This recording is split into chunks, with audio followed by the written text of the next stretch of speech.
Hi అండి, welcome to our channel. ఈరోజైతే మనం అందరికీ ఎంతో ఇష్టమయ్యే ఇడ్లీలోకి చాలా బాగుండే బొంబాయి చట్నీ ఎలా చేయాలో చూద్దాం.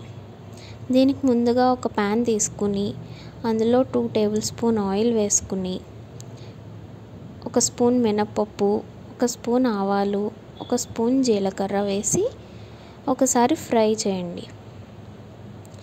అవి లైట్గా ఫ్రై అయ్యాక అంటే ఇలా చిటపటలాడుతాయి. అలా అయ్యాక 2 పచ్చిమిర్చి సన్నగా చీరుకుని అవి వేయండి.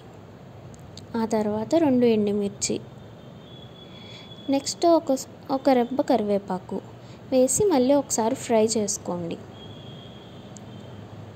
అవి బాగా ఫ్రై అయ్యాక ఇందులో 1 గ్లాస్ వాటర్ పోయండి.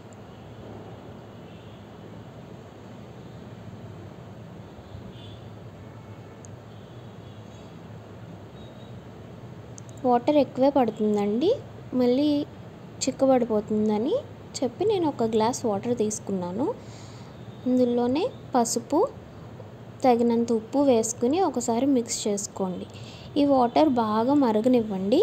అప్పుడే ఈ వాటర్ మరిగేటప్పుడే మనం టేస్ట్కి సాల్ట్ సరిపోయిందో లేదో చెక్ చేసుకోండి.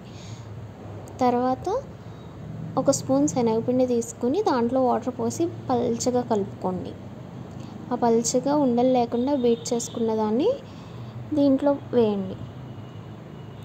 ఈ మరిగే వాటర్లో వేసాక ఒకసారి కొంచెం ఆ మరిగేటప్పుడే ఆ గరిటతో తిప్పుతూ ఉండండి, ఎందుకంటే అది అడుగు అంటకుండా ఉండలు కట్టకుండా ఉంటుంది.